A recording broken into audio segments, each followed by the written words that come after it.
سيدنا لا إله إلا الله لا إله لا إله لا إله إلا الله لا إلا الله سبحان الله لا إله سبحان الله والحمد لله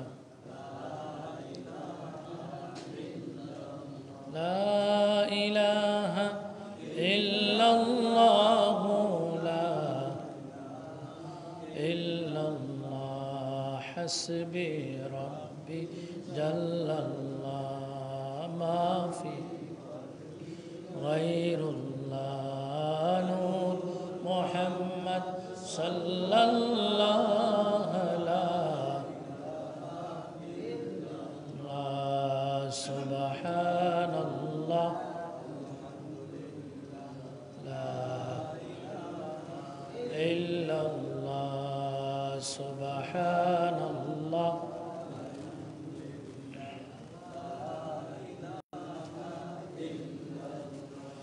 لا إله إلا الله لا إلا الله لا مقصود إلا الله لا مقبول إلا الله لا معشوق إلا الله لا إلا الله سبحان الله لا إله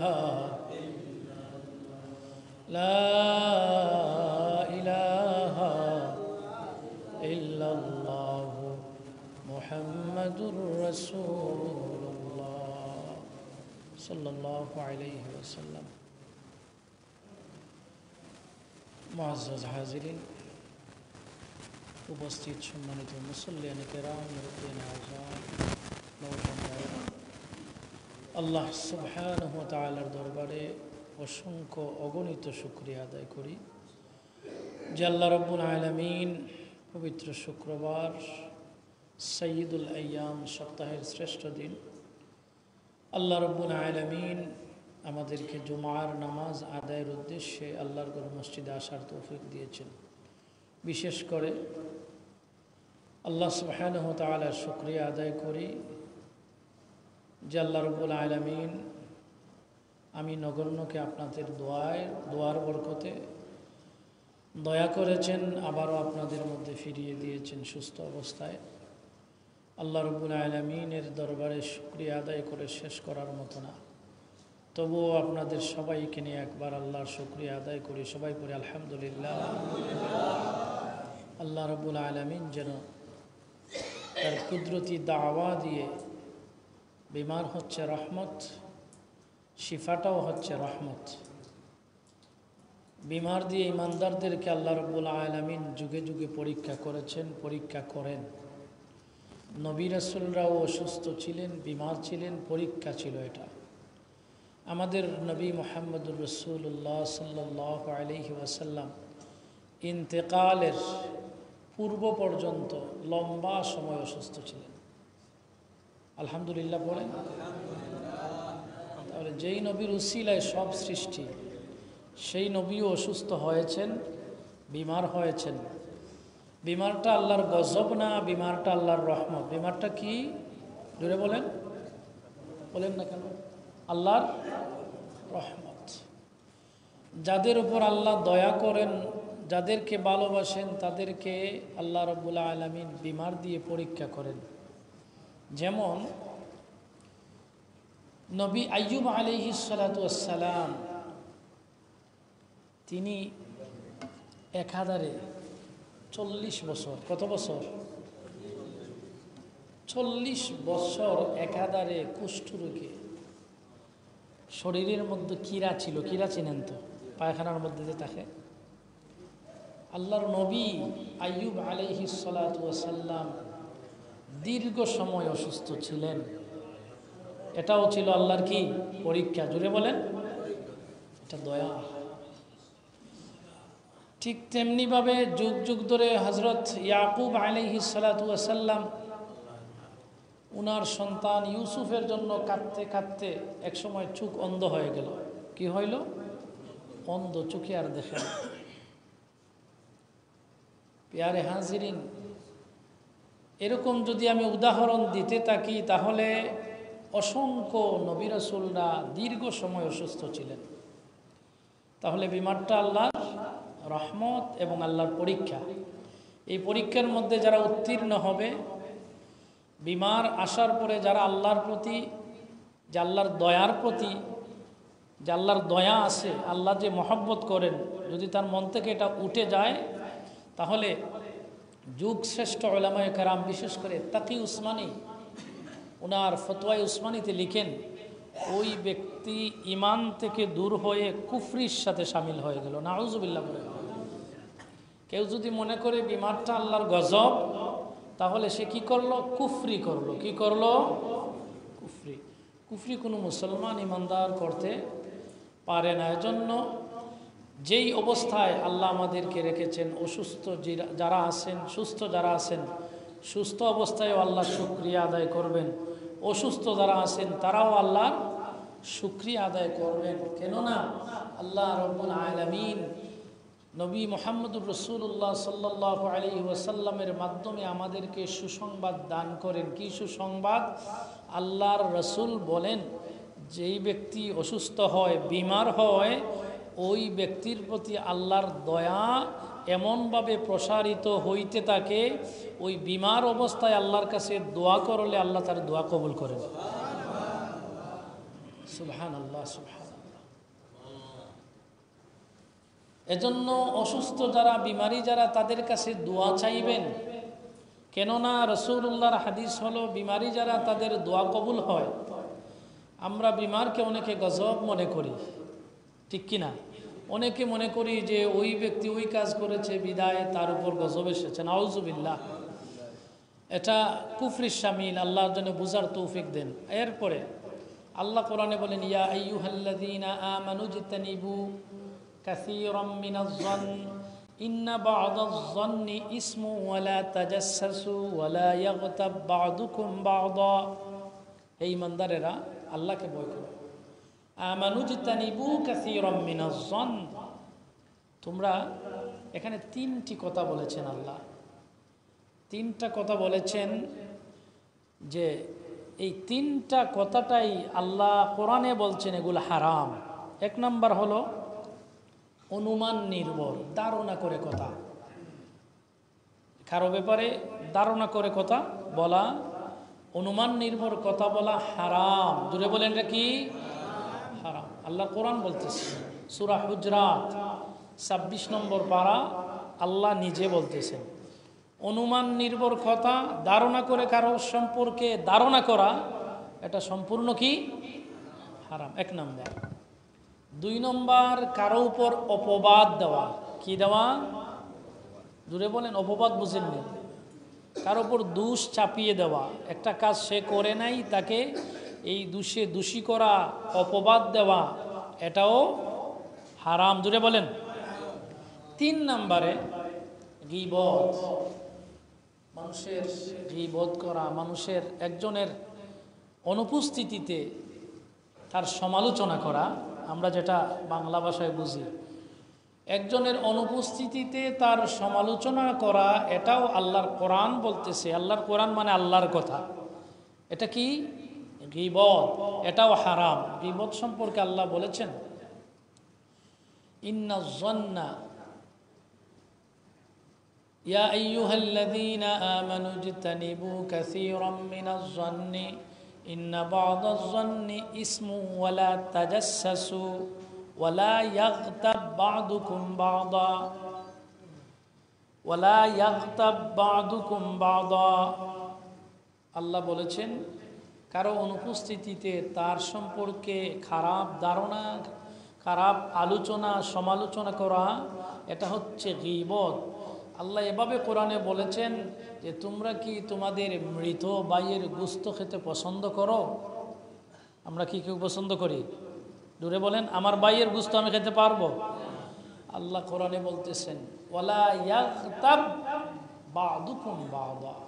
গীবত এমন এক গুনাহ যেন এক ভাইয়ের, মৃত একজন ভাইয়ের গোশত খাওয়ার সমপরিমাণ। নাউযুবিল্লাহ। কয়টা ব্যাপার বললাম? তিনটা। একটা হলো ধারণা বা অনুমান করে কথা বলা। 2 নম্বর হলো কারো উপর অপবাদ দেওয়া, যে কাজটা সে করে নাই তাকে চাপিয়ে দেওয়া, এটা হচ্ছে হারাম। 3 নম্বর গীবত করা। গীবত করা কারো অনুপস্থিতিতে তার সমালোচনা করা, যেই কথা সে উপস্থিত থাকলে শুনলে কষ্ট পায়, এরকম কথা তার অনুপস্থিতিতে বলা, এটাই হচ্ছে গীবত। এই 3টা জিনিসই আল্লাহর কোরআন বলতেছে হারাম। এগুলা থেকে আমাদেরকে বেঁচে থাকতে হবে, ঠিক কিনা? নতুবা আমরা ইমানদার হতে পারবো না। আসুন, এরপরে আমি কোরআনুল কারীম থেকে যে আয়াতে কারীমা তিলাওয়াত করেছি, আল্লাহ বলতেছেন قل لا أسألكم عليه أجرا إلا المودة في القربى। আল্লাহ রব্বুল আলামিন বলছেন, হাবিব আমার, বন্ধু আমার, নবী মুহাম্মদ সাল্লাল্লাহু আলাইহি ওয়াসাল্লাম, দুনিয়ার মানুষদেরকে আপনি বলে দিন, জানিয়ে দিন, লা আসআলুকুম আলাইহি আজরা, আমি আমার বান্দা বান্দীদের কাছ থেকে কোনো আজর চাই না, মানে কোনো বিনিময় আমি চাই না। আসআলুকুম আলাইহি আজরান ইল্লাল মাওয়াদ্দাতা ফিল কুরবা। দুনিয়ার মানুষদেরকে আপনি জানিয়ে দিন, আমি আল্লাহ আমার বান্দা বান্দীদের কাছ থেকে কোনো বিনিময় চাই না। আমি চাই এটা, আমি আল্লাহ রব্বুল আলামিনের কুরবা যারা, আমার প্রিয় যারা, আমি যাদেরকে ভালোবাসি তারা যেন তাদেরকে ভালোবাসে। সুবহানাল্লাহ। আল্লাহ যাদেরকে ভালোবাসেন, নবীজির মাধ্যমে বলতেছেন যে তোমরা দুনিয়ার মানুষেরা, তোমরা আল্লাহর পরিবার, আল্লাহর প্রিয়জন যারা, তাদেরকে তোমরা ভালোবাসো। সুবহানাল্লাহ বলেন। এখন কথা হলো, আল্লাহর প্রিয়জন কারা? তফসিরে মাজহারি কুলুন, তফসির ইবনে কাসির কুলুন, আল্লামা ইমাদউদ্দিন ইবনে কাসির রহমতুল্লাহি আলাইহি তফসির ইবনে কাসিরের মধ্যে আয়াতের ব্যাখ্যা বিশ্লেষণ করেছেন। আল্লাহর কুরবা, আল্লাহর পরিবার, আল্লাহর তো কোনো পরিবার নাই। আল্লাহ সূরা ইখলাসে তার পরিচয় দিয়েছেন, তিনি এক এবং অদ্বিতীয়। তিনি কারো কাছ থেকে জন্ম নেন নাই, তিনি কাউকে জন্ম দেন নাই। তাহলে তো আল্লাহর কোনো পরিবার নাই। তাহলে এখানে আল্লাহ বলতেছেন, আমার পরিবার যারা, আমার প্রিয়জন যারা, তোমরা তাদেরকে মহব্বত করো। সুবহানাল্লাহ, সুবহানাল্লাহ। এই আয়াতের ব্যাখ্যার মধ্যে তাফসীর ইবনে কাসিরের মধ্যে এসেছে, আল্লাহর রাসূল সাল্লাল্লাহু আলাইহি ওয়াসাল্লামের একখানা হাদিস নকল করেছেন ইবনে কাসির রহমতুল্লাহি আলাইহি। তিনি বলেছেন, এখানে আল্লাহ বলেছেন, কুল লা আসআলুকুম আলাইহি আজরা ইল্লা মাওয়াদ্দাতা ফিল কুরবা। ইল্লা মাওয়াদ্দাতা ফিল কুরবার ব্যাখ্যার মধ্যে বলেছেন যে আল্লাহর প্রিয়জন কারা। রাসূলুল্লাহ সাল্লাল্লাহু আলাইহি ওয়াসাল্লাম বলেছেন, আল্লাহ রব্বুল আলামিনের সবচেয়ে প্রিয় বান্দা হলেন মাহবুবে খুদা নবী মুহাম্মদুর রাসূলুল্লাহ সাল্লাল্লাহু আলাইহি ওয়াসাল্লাম। সুবহানাল্লাহ। এজন্য আমরা বলি, নবীজির জন্য সব কিছু আল্লাহ বানাইছেন। এই পৃথিবীতে যা কিছু আছে, জান্নাত জাহান্নাম, পৃথিবীতে পৃথিবীর বাইরে যা কিছু আল্লাহ বানাইছেন, সব হচ্ছেন আপনার আমার নবীর উসিলায়। এজন্য জগৎ বিখ্যাত মুফাসসির ইবনে কাসির রহমতুল্লাহি আলাইহি তিনি বলেছেন, কুরবার ব্যাখ্যার মধ্যে বলেছেন, আল্লাহর প্রিয়জন হচ্ছেন নবী মুহাম্মদুর রাসূলুল্লাহ সাল্লাল্লাহু আলাইহি ওয়াসাল্লাম। আর নবীজির পরিবার, নবীজির প্রিয়জন যারা, তারা আল্লাহরও প্রিয়জন। সুবহানাল্লাহ পড়বেন। নবীর প্রিয় যারা তারা কি, আরো জুড়ে বলেন না কেন? নবীর প্রিয় যারা তারা আল্লাহরও। কেন? কোরআনে আল্লাহ বলতেছেন, কুল আতিউল্লাহ ওয়া আতিউর রাসূল, হে নবী আপনি বলে দিন দুনিয়ার মানুষেরা অনুসরণ যেন করে আল্লাহ এবং তার রাসূলের। কার অনুসরণ? আল্লাহ এবং তার রাসূলের। এভাবে কোরআনে কয়েকটা আয়াত আছে আল্লাহ এবং তার রাসূলের অনুসরণ করবে, এটা আল্লাহর নির্দেশ। ওয়া আতিউল্লাহ ওয়া আতিউর রাসূল ওয়া উলিল আমরি মিনকুম, অন্য আয়াতে এসেছে সূরা নিসা। এখানে একটা কথা, প্রত্যেকটা আয়াতে সেটা আল্লাহ এবং তার রাসূলের অনুসরণ করবেন, কিন্তু এখানে উলিল আমর বলা হয়েছে। এই আয়াতের তাফসীরের মধ্যে উল্লেখ করা হয় উলিল আমর, এর মানে হচ্ছে আল্লাহর রাসূল সাল্লাল্লাহু আলাইহি ওয়াসাল্লাম যাদের উপর খুশি এবং রাজি, যেমন সাহাবায়ে কেরাম, তাবেঈন, তবে তাবেঈন, আইম্মায়ে মুজতাহিদিন, সলফে সালিহিন, গৌস, কুতুব, ওলি আবদাল, যারা আল্লাহওয়ালা, যারা হক্কানি উলামায়ে কেরাম, তাদের উপর আল্লাহর রাসূল খুশি এবং রাজি। আর যাদের উপর আল্লাহর রাসূল খুশি এবং রাজি তাদের উপর আল্লাহ। আমার কথা কি বোঝা যায়নি? আমি একটু আস্তে আস্তে কথা হওয়ার লাগে আমার ডাক্তার হয়েছে। আল্লাহ এবং তার রাসূল, আল্লাহ রাসূল যার উপর খুশি, আল্লাহর কোরআন বলতেছে আল্লাহ তার উপর খুশি। আল্লাহর যদিও কোনো পরিবার নাই, আল্লাহওয়ালাদের প্রত্যেকটা পরিবার হলো আল্লাহর পরিবার। একটু জোরে সুবহানাল্লাহ পড়েন। যারা আল্লাহওয়ালা, যারা আল্লাহওয়ালা, যারা আল্লাহকে ভয় করেন, যারা আল্লাহকে সদা সর্বদা মানেন, আল্লাহর হুকুম আহকাম মানেন, এই আয়াতকে যারা মানেন, কুল আতিউল্লাহ ওয়া আতিউর রাসূল, যারা আল্লাহ এবং তার রাসূলের অনুসরণ করেন এবং হক্কানি উলামায়ে কেরামের অনুসরণ করেন, আল্লাহ সুবহানাহু ওয়া তাআলা যাদেরকে ভালোবাসেন তাদের অনুসরণ করেন, তাদেরকে মহব্বত করেন। কিসের জন্য? আল হুব্বু ফিল্লাহ ওয়াল বুগদু ফিল্লাহ। সুবহানাল্লাহ পড়েন। এটা হচ্ছে হাদিস। নবীজি বলছেন কাউকে মহব্বত করবা, কাউকে ভালোবাসবা আল্লাহর জন্য। কার জন্য? আরো জোরে বলেন, কার জন্য? ভালোবাসা হবে আল্লাহর জন্য। আপনারা আমাকে ভালোবাসেন নিঃসন্দেহে। অন্তত আমার মোবাইলে আমি অসুস্থ হওয়ার পরে 1000-এর উপরে ফোন এসেছে, পরিচিত অপরিচিত। কিসের কারণে? মহব্বতের কারণে। কিসের কারণে? না আমি কাউকে টাকা দিয়েছি, এই আস্তে কথা, বাইরে যান। প্যারে হাজিরিন, এই ভালোবাসাটা কার জন্য? আল্লাহর জন্য। প্যারে হাজিরিন, নবীজি এখানে বলছেন আল হুব্বু ফিল্লাহ, তোমরা কাউকে ভালোবাসো আল্লাহর জন্য। আবার কারো সাথে দুশ্মনী হবে আল্লাহর জন্য। এর মানে হলো যেই ব্যক্তি আল্লাহকে ভালোবাসে, আল্লাহর ভালোবাসা পোষণ করে, যার অন্তরে আল্লাহর ভালোবাসা আছে, আল্লাহর ভয় আছে, যেই ব্যক্তি মানুষকে আল্লাহর দিকে আহ্বান করে, তার ভালোবাসাটা হবে আল্লাহর জন্য। আর যেই ব্যক্তি আল্লাহ বিরোধী, রাসূল বিরোধী, ইসলাম বিরোধী, ওই ব্যক্তির সাথে দুশ্মনী হবে আল্লাহর জন্য। কারণ ওই ব্যক্তি আল্লাহর দুশ্মন, এজন্য দুশ্মনী আল্লাহর জন্য। তাহলে দুইটা কাজই আল্লাহর জন্য, ভালোবাসাও আল্লাহর জন্য, দুশ্মনীটাও আল্লাহর জন্য। এই দুইটা কাজ যারা করবে,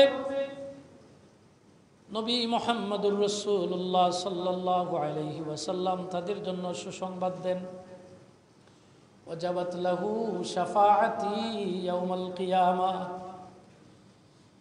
আল্লাহর রাসূলকে যারা ভালোবাসবে এবং আল্লাহর রাসূলের অনুসরণ করবে, অনুসরণের মানে হলো নবীর সুন্নত যারা মানবে, যারা নবীর সুন্নত মানবে, এটা হলো নবীকে অনুসরণ করা।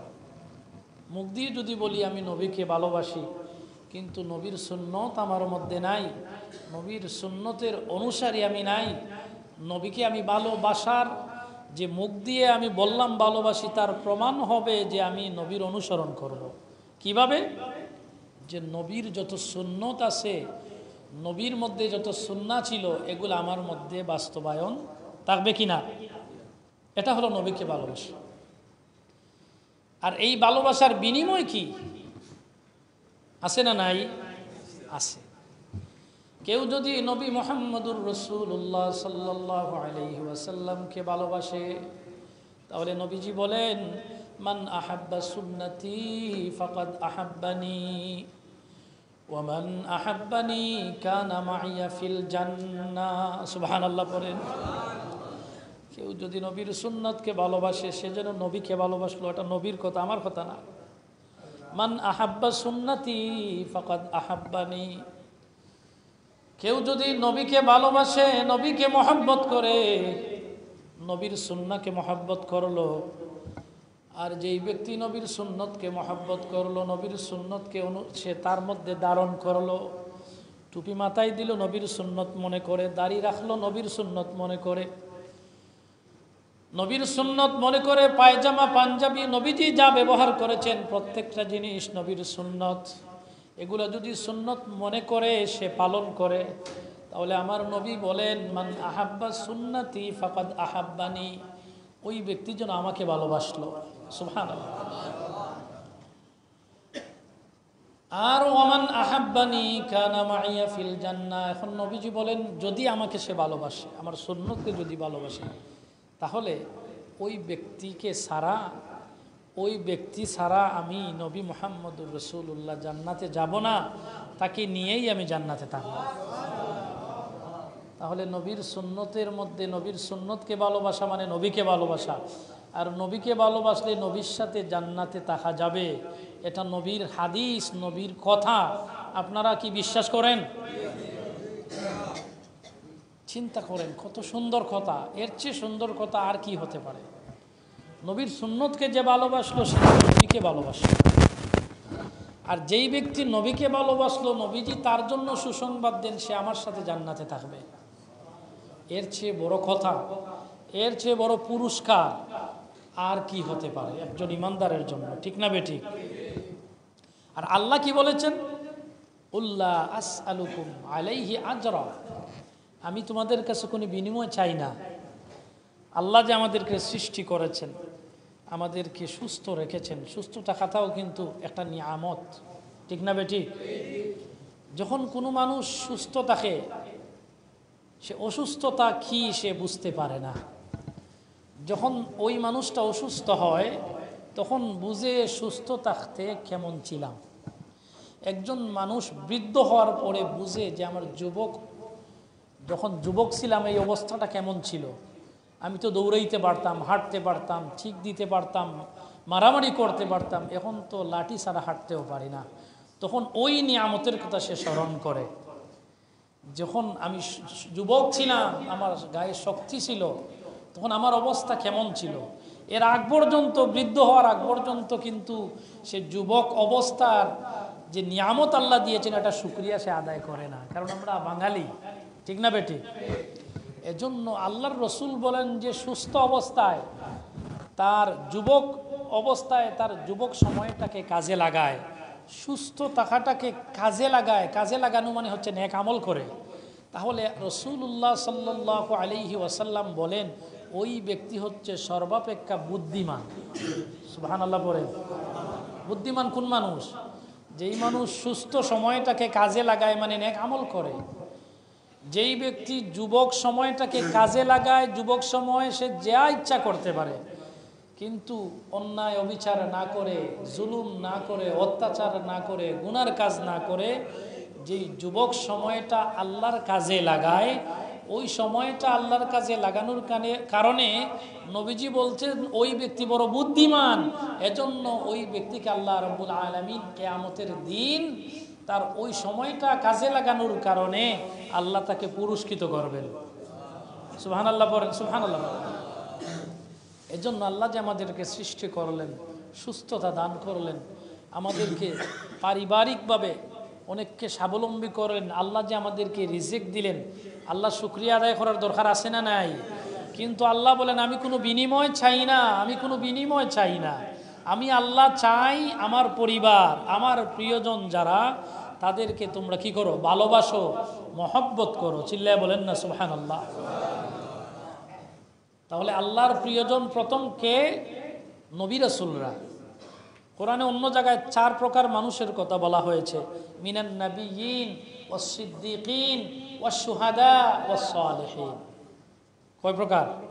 4 প্রকার। প্রথম হলো নবী যারা, শুধু আমাদের নবী না, আদম নবী থেকে নিয়ে আমাদের নবী পর্যন্ত, এরপরে আর কোনো নবী রাসূল নাই, ঠিক কিনা?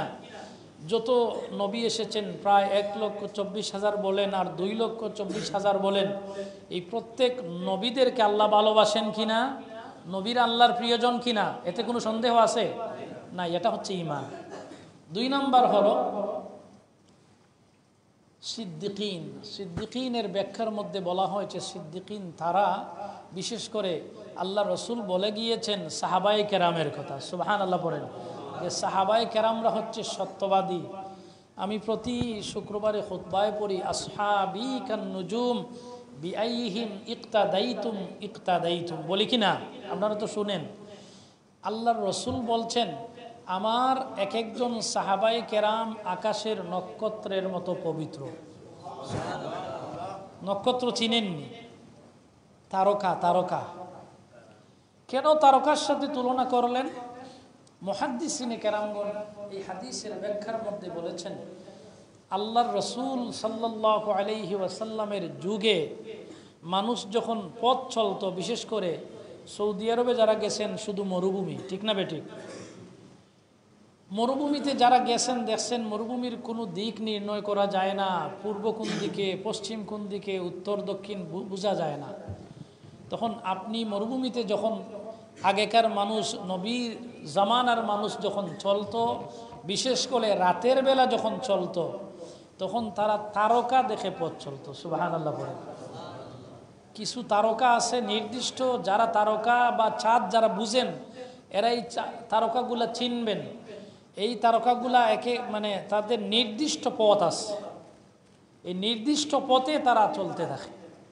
এজন্য এই তারকাগুলাকে যারা চিনেন, তাদের এই তারকা দেখে তারা বলতে পারতেন কোন দিকে পূর্ব, কোন দিকে পশ্চিম, কোন দিকে উত্তর, কোন দিকে দক্ষিণ। সুবহানাল্লাহ। রাসূলুল্লাহ সাল্লাল্লাহু আলাইহি ওয়াসাল্লাম এই হাদিসের মধ্যে বলেন যে আসহাবি কান নুজুম বিআইহিম ইক্তাদাইতুম ইহতাদাইতুম। এখানে নবীজি বলছেন আমার সাহাবায়ে কেরাম এক একজন আকাশের তারকার মতো, যারা আমার সাহাবায়ে কেরামকে যে কোনো একজনকে অনুসরণ করবে তারা পথ হারাবে না। সুবহানাল্লাহ। যেই রকম ভাবে একজন মরুভূমিতে পথ চলতেছে তারকা দেখে রাতের বেলা, সে যদি তারকা চিনে তাহলে সেও পথ হারাবে না, যেরকম ঠিক তেমনি ভাবে আমার সাহাবায়ে কেরামকে যারা অনুসরণ করবে, অনুকরণ করবে, তারাও পথ হারাবে না। এর মানে ইসলাম থেকে তারা খারিজ হবে না। যে কোনো একজন সাহাবায়ে কেরামের পথে যদি চলে, অনুসরণ করে, তাহলে সে আমি নবীর পথ পেয়ে যাবে। সুবহানাল্লাহ। তাহলে নবীর পথ কিন্তু ডাইরেক্টলি পাওয়া যায় না, সাহাবায়ে কেরামকে অনুসরণের মাধ্যমে নবীর পথ পাওয়া যায়, ঠিক না বেটি?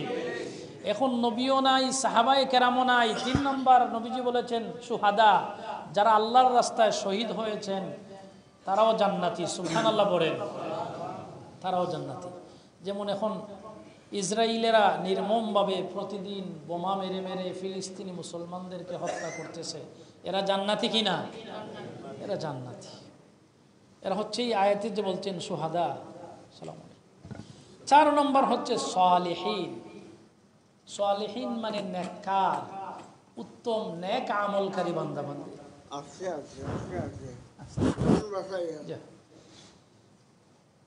সালেহীন নেককার মানে, নেককার বলতে যারা নেক আমল করে আল্লাহকে পেয়েছেন, আল্লাহকে রাজি খুশি করতে পেরেছেন। যেরকম হচ্ছেন হযরত শাহজালাল। হযরত শাহজালাল মুজাররদে এমনই, উনি যে নেককার ছিলেন, আল্লাহর ওলি ছিলেন, কারো সন্দেহ আছে? লক্ষ লক্ষ মানুষ তার হাতে মুসলমান হয়েছেন। খাজা মঈনুদ্দিন চিশতি আজমিরি রহমতুল্লাহি আলাই ইন্ডিয়ার জমিনে আছেন, লক্ষ লক্ষ মানুষ তার হাতে ইসলাম গ্রহণ করেছে। সুবহানাল্লাহ। এরা হচ্ছেন সালেহীন। এরা কি? আল্লাহওয়ালা যারা, নেককার যারা যারা নেক কাজের মাধ্যমে আল্লাহকে রাজি খুশি করেছেন তারা হচ্ছেন কি? সালেহিন। এরা সবাই এই আয়াতের ব্যাখ্যার মধ্যে বলা হয়েছে, এই যে আমি বলেছি কুল্লা আসআলুকুম আলাইহি আজরান ইল্লাল মাওয়াদ্দাতা ফিল কুরবা, এই আয়াতের ব্যাখ্যার মধ্যে এই যে 4 প্রকার মানুষ আল্লাহ কোরআনে বলেছেন, মিনান নাবিয়িন ওয়াস সিদ্দিকিনা ওয়াস শুহাদাই ওয়াস সালিহিন, এই 4 প্রকার মানুষ এরা হচ্ছে আল্লাহর পরিবার, আল্লাহর প্রিয়জন। সুবহানাল্লাহ। এখন আসুন সময় শেষমেশ একটা কথা বলি। নবীজির হাদিস, নবীজি বলছেন লিকুল্লি শাইইন আসাস ওয়া আসাসুল ইসলামে হুব্বু আসহাবি রাসূলিল্লাহি সাল্লাল্লাহু আলাইহি ওয়াসাল্লাম ওয়া হুব্বু আহলে বাইতিহি আও কামা ক্বালা আলাইহিস সালাতু ওয়াসসালাম। এখন নবীজি বলছেন প্রত্যেকটা জিনিসের ভিত্তি আছে, ফাউন্ডেশন আছে, আছে না নাই? প্রত্যেকটা জিনিসের ফাউন্ডেশন আছে, ঠিক তেমনিভাবে ইসলামেরও ফাউন্ডেশন আছে। অন্য হাদিসে এসেছে বুনিয়াল ইসলাম আলা খামসা, ইসলামের বুনিয়াদ বা ফাউন্ডেশন বা স্তম্ভ হচ্ছে 5টি, কিন্তু এই হাদিসে নবীজি বলছেন ইসলামেরও একটা ফাউন্ডেশন আছে। এই ফাউন্ডেশনটা কি? ওইটা হচ্ছে শরীয়তের ফাউন্ডেশন। 5টা যে বুনিয়াদ, 5টা যে স্তম্ভ, এটা হচ্ছে শরীয়তের ফাউন্ডেশন। আর এই হাদিসে যে নবীজি বলছেন লিকুল্লি শাইইন আসাস, এটা হচ্ছে ইমানের ফাউন্ডেশন, এটা হচ্ছে মহব্বতের ফাউন্ডেশন, ভালোবাসার ফাউন্ডেশন। সুবহানাল্লাহ। এই ভালোবাসার ফাউন্ডেশনটা কি?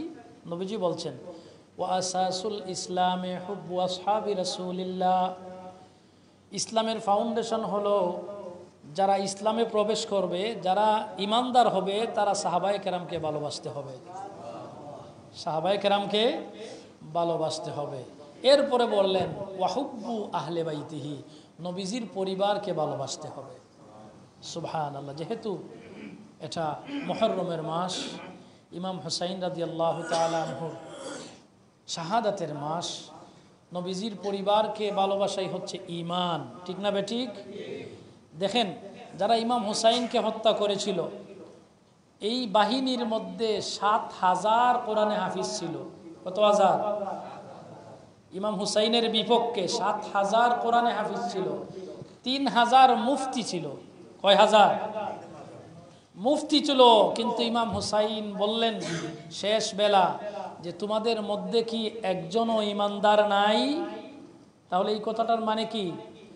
যে ইমাম হুসাইনের বিপক্ষে যারা ছিল, ইমাম হুসাইন বলতেছেন তোমাদের মধ্যে কি একজনও ইমানদার নাই? তোমরা কি শুনো নাই নবীজি বলছেন আমি ইমাম হুসাইন জান্নাতি যুবকদের সর্দার হব? এই হাদিসটা কি তোমরা জানো না? তারপরেও আমাকে হত্যা করতেছ। সুবহানাল্লাহ পড়বেন না?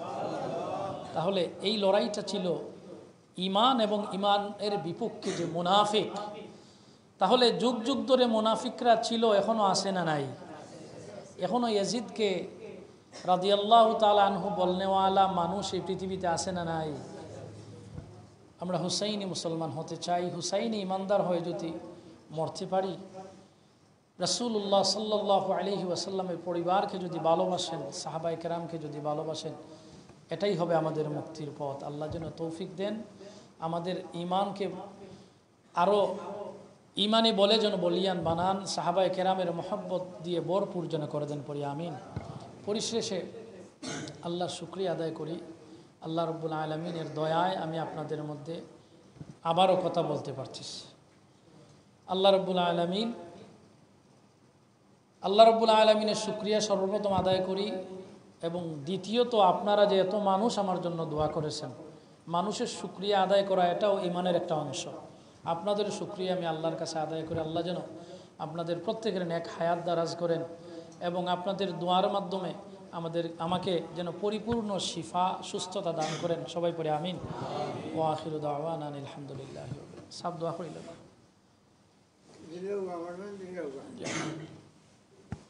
লাগাই দোকা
আল্লাহ তোমার বান্দা আমরা প্রত্যেক সামনে জওয়ালে আগে ময়দানে আসাম এক্সিলার হয়ে আমি হাতের ইমান আল্লাহ তোমার বান্দা আগে ময়দানে আসাম সিवाय জামিনা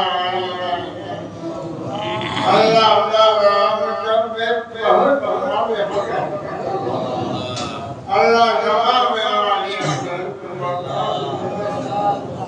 अल्लाह नाम शेर पर देवता नाम शेर पर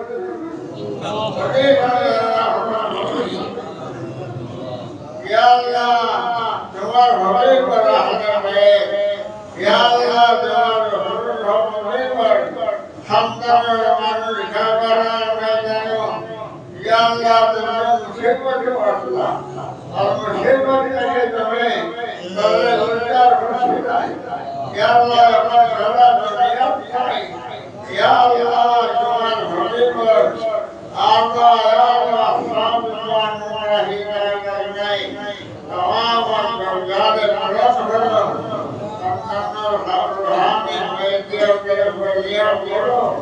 अल्लाह